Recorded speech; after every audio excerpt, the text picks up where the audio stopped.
Welcome back to the coverage for the Italian Open 2024 in Rome. We are now in round 3 and we are witnessing an historical event here in the city of Rome to crown what will be the second, again, Italian Open champion for the year.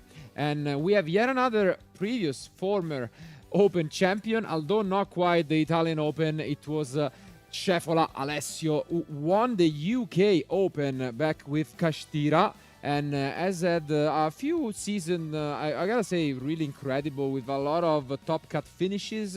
Not quite the win, outside of obviously the UK Open, which was, I think, a very impressive undefeated performance.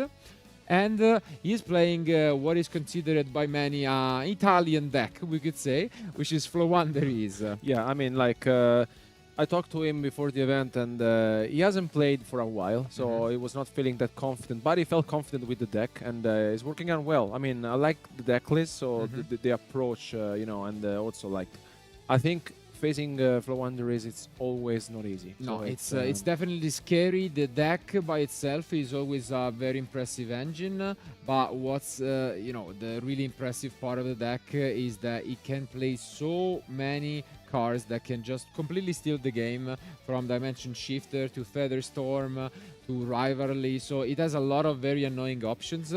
And he's actually facing off against a deck which is not quite lined up to perform, because Jacopo, his opponent, is on branded Despia. And again, one of those decks that can really shut down their opponents thanks to the gimmick Pappenheimer lock.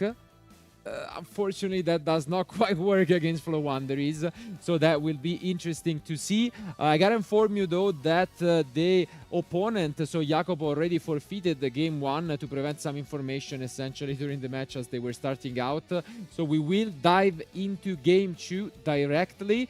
So Alessio leading 1-0 with his Flowanderies decks. Is gonna be Flowanderies against branded Despia. Let's find out who will be the winner of the match.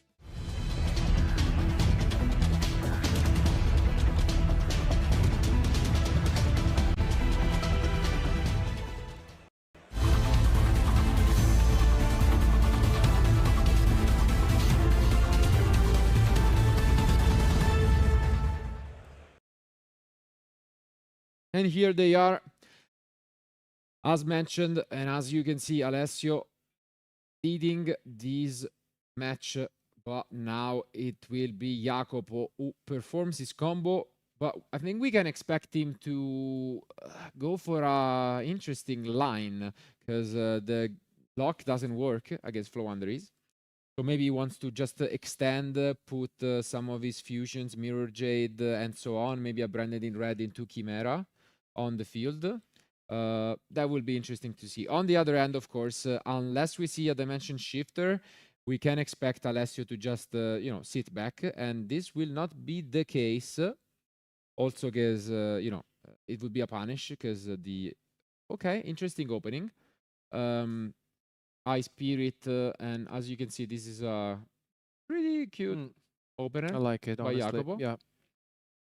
And still, I think that the branded Despot deck is very consistent, and I mean, I still like the interactions and how they play against basically most of the hand traps in the current format, right? So it's still, I mean, the shifter, I mean, yeah, by itself is, shuts down entirely the strategy of the deck, but it can be annoying. You can still do some cheeky lines with the Lubellion shuffling back, but it definitely gets things tougher. And I mean, branded is always an interesting deck. It can do so much, but it always seems to miss that winning performance, mainly due to inconsistency and the famous Ash Blossom and branded fusion issue, we could say. But the deck has changed a lot, and cards like Fusion Duplication with Thrust, which is played by Jacopo, made it so that you can play around Ash much better nowadays. Last time you played Brandy, I was not like it's the winning performance, right? Yeah, kind of not. So let's see what he will go for. Seems very solid opening from Jacopo with the Aluber as well. And It doesn't seem as if Alessio has any sort of interruptions on his side, which is good news from Jacopo. And let's see how he'll continue to take it from there, because now the Aluber is going to resolve. I take the branded lost.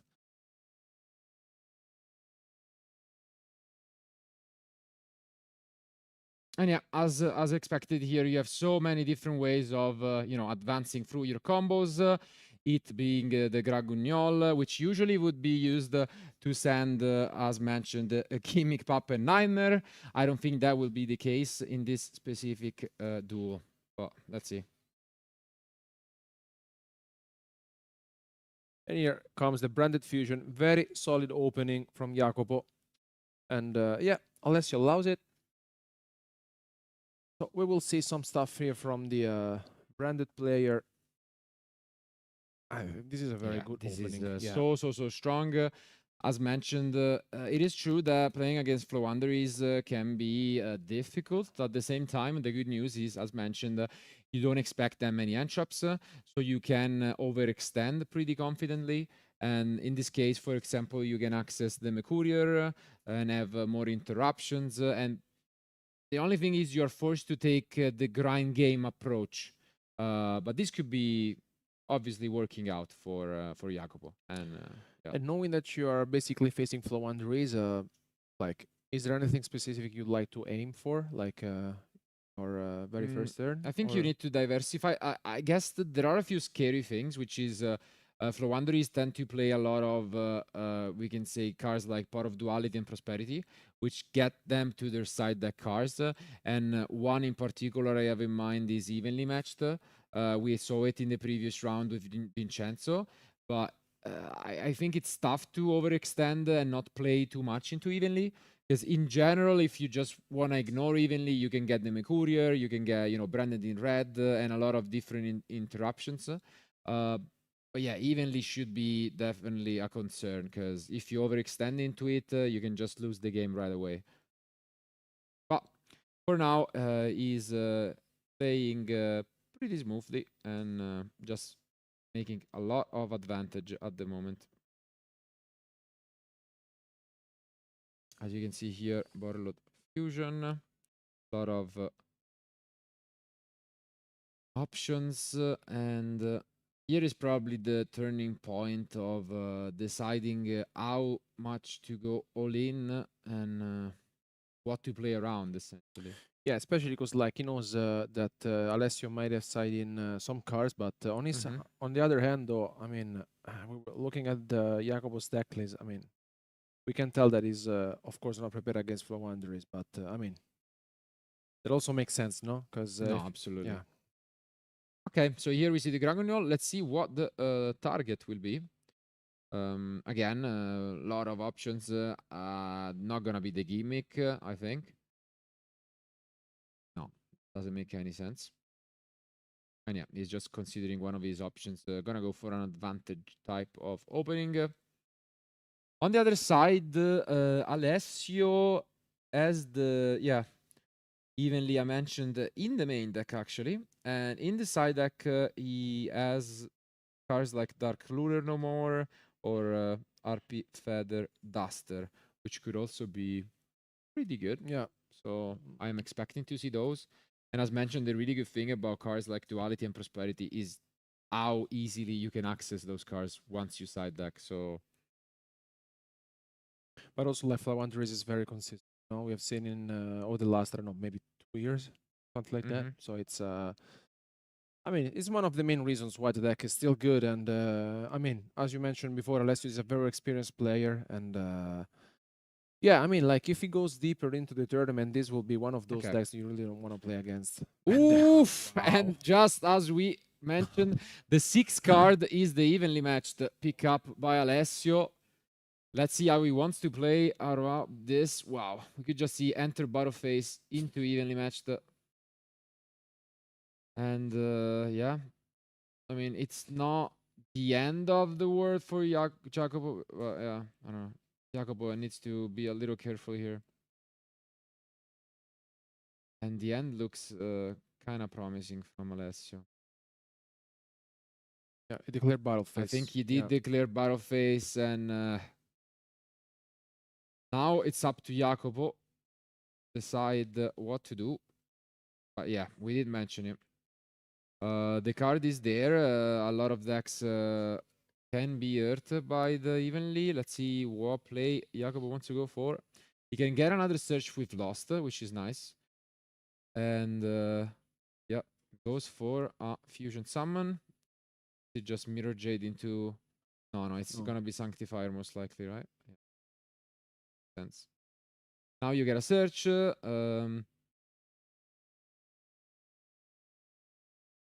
And you can get cards back with Quem if you really want, but now again, he needs to be a little careful about how he wants to play with this. I think this makes a lot of sense. It's a really good way to play around evenly matched, because you can give your opponent a monster and then they cannot really, for example. But should be the case. And yeah, as you can see here, well played. Evenly can be obviously annoying, but this is a good way to play around the card. Giving your opponent a monster, then they cannot use evenly. So essentially, you force your opponent to use the red into maybe not a great card. So this could also be a bluff by Alessio, but works out for now. I mean, well played by Jacopo, on the other hand. I mean, I mean, if your opponent has the evil match, you still have to do it, right? So it's... Let's see now if Alessio can come up with anything else. And here comes one of the cards we mentioned, Pot of Duality. A lot of interesting options. Oh, okay. I guess that's an easy choice. So, but actually, Alessio is thinking about it, which makes me, wonder whether he has already a copy of the Quick Spell Advent in his hand. Interesting. Wow. Really thinking about this. This may be unfortunate for him if he's holding into another one in his hand, and I mean, revealing attitude dualities. Honestly, it's just no, definitely. And that's enough actually. Wow. So quick game one, and even quicker in a way game two. As you can see, just didn't think that could happen. Maybe he was looking for a monster right there, and overall, although he did open the evenly matched. Jacopo played it pretty well with the Sanctifier, giving his opponent a monster and preventing the card from being activated. So now the score is even, is 1-1, and we will actually dive into game 3 soon enough. But obviously the situation is quite similar, quite different, because again, these are decks that don't really play Entraps. The same can be said by Jacopo. He has 0 Entraps in his main deck. I think only maybe a random Bestial. Yeah, that's it. Just the random Saronir, which he usually use for comboing off. And this means that, again, Alessio, unless he breaks, should be able to set up a pretty nice turn 1 with Flowanderies. And that's scary, because as mentioned, there are a lot of annoying cards. On top of everything, RP Feather Storm, which I think is one of the strongest trap card ever released, probably in Yu-Gi-Oh! And when you can back that up with maybe an Apex Avian to just protect you, I think it's solid. On the other hand, Jacopo going second as his own copies of Evenly, so that's something that could come in.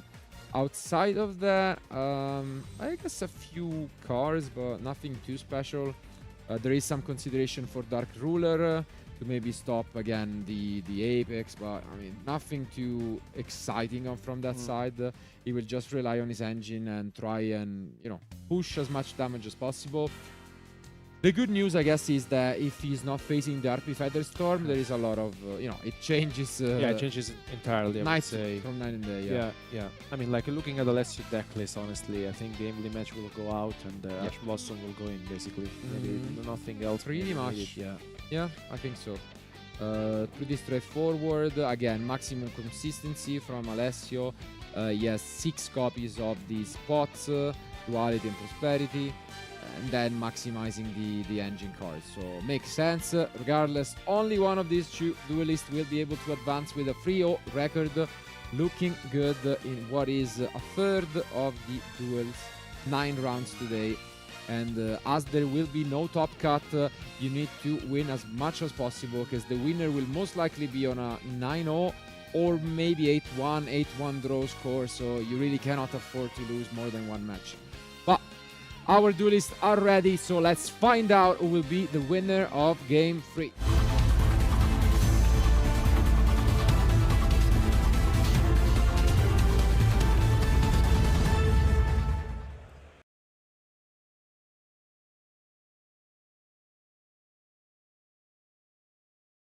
And here they are, once again.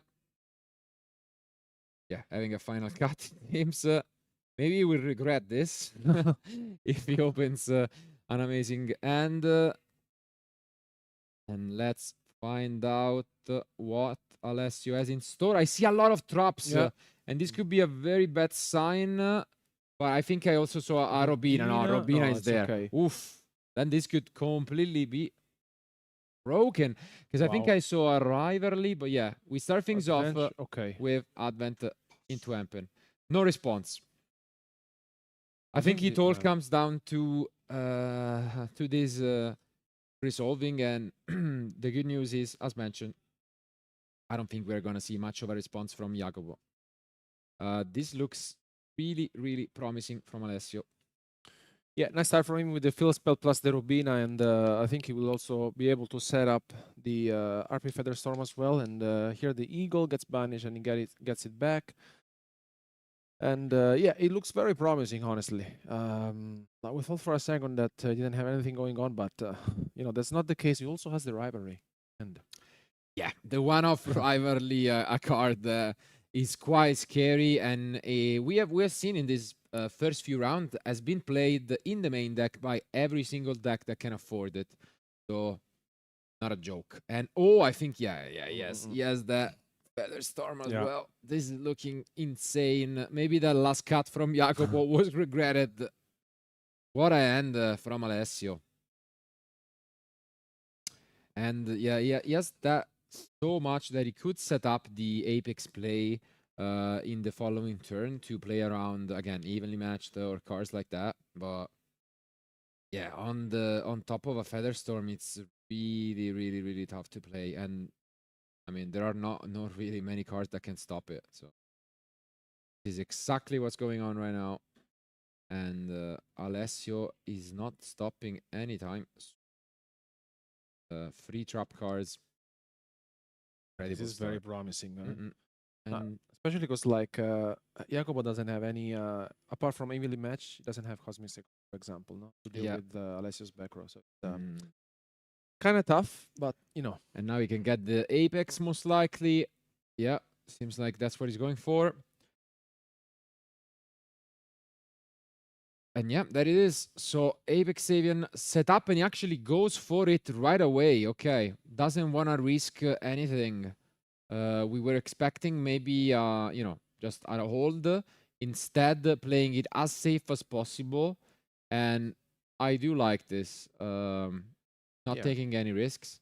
And play is back to Jacopo, who needs a miracle. Obviously, up until now, he still has some hope, because he doesn't know about Rivalry and Featherstorm. But when you have full knowledge of what's going on, this is almost an unbreakable opener. Wow.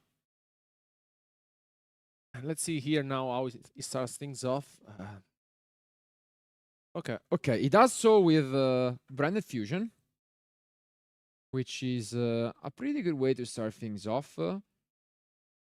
And you can see Alessio debating whether even to just go for a negation or chain the, one of these face down. Be the storm right away. And instead, it is the rivalry. Okay. Interesting choice here.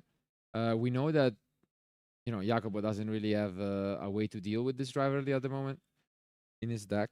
But he does actually have some interesting side deck options.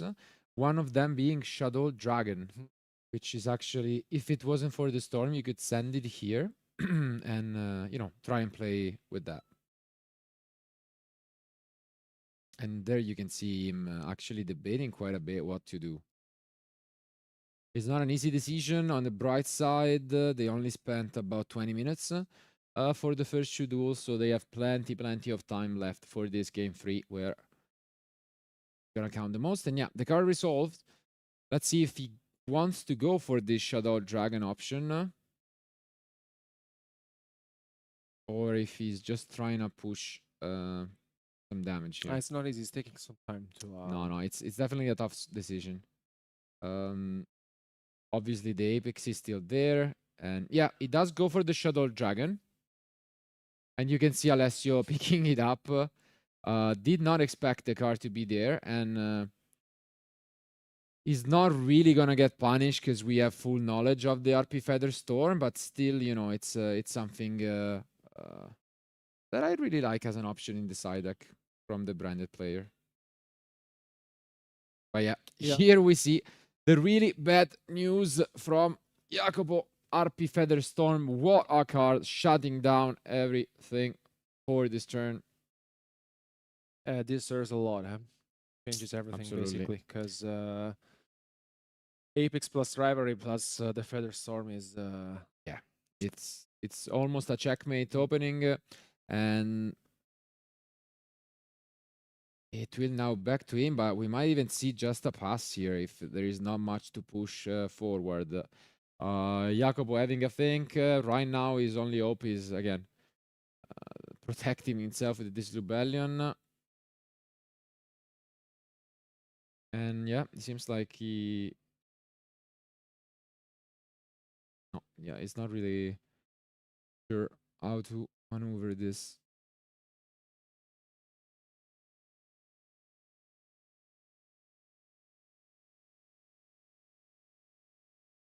Okay, now he has taken his decision and he proceeds with Nadir Servant.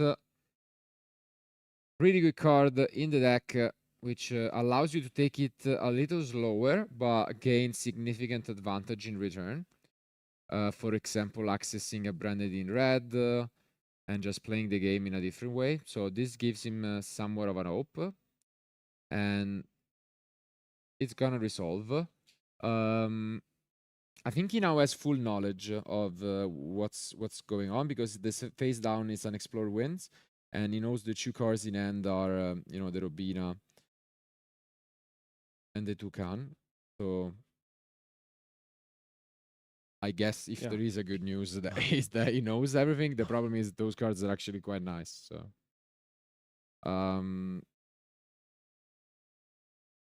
his idea is, which can be an issue, because when you are really experienced with Flowanderies, what you can do is also go for some loops where you use Raiza, the Mega Monarch, to shuffle back cards like RP Featherstorm to the top and just recycle them. But now we see an Allure of Darkness come down.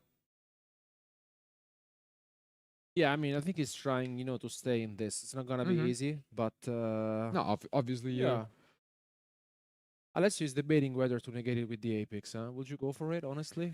Like, no, I don't know. I don't see what can go wrong. I mean, you know, you're already resolved the Featherstorm. So even if they banish, you know, a Mercurial or a Tragedy, doesn't matter. So this is essentially a Upstart Goblin almost. Obviously, you see two cards, you switch one out. I think on his side, he really wants to prevent the triple tactics card as well, because those could be a way to come back into the game.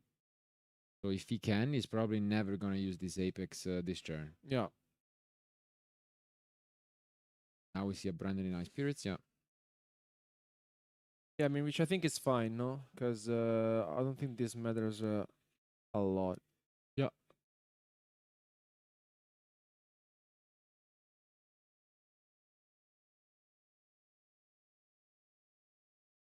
Yeah, I think he also maybe is trying to force the Apex, right? Yeah. From Alessi's side. Yeah, it's a critical point of the duel. As you can see here, Jacopo gonna try and play around this rivalry as much as possible, but it's making things a little weirder for him. And now he gets access to this Mercurier. The issue is, once again, that doesn't do much right now. It's taking the long game, and I think he's about done with this turn. Question is Alessio gonna pull the trigger and go for the unexplored wins now, or gonna wait for his own turn? Obviously, he can go for game if he does now. And I think that's why, as you can see, he's really debating whether that would be nice or not. But I think it could take the chance, honestly, right? Because yeah, because I mean, you can take two approaches, which I do think you go for it.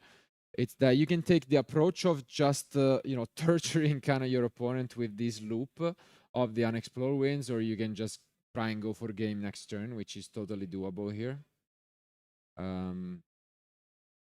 Thanks mostly to the rides you can access. So here you have a nice loop, which you can use this 3 to just either get rid of your opponent cards or just get rid of your own Amp and Engrave and then recover it with the Toucan. So, I mean, a lot of the usual stuff we've seen, but this should be the, should be the Raiza. Yeah. And it is. Makes sense. This is so great. Again, you can use it both to put that back or to just get rid of both the Lubellion and the face down, and this is so strong. And as you can see here, he is gonna go for the safe line and just try and push for game. And yeah, you can see, unfortunately, Jacopo looking a little unhappy about the situation. There is nothing he can do. Gonna have to watch his opponent combo off. And I think, yeah, he's debating about it. There is no real merit to this unexplored wind if not chain blocking, but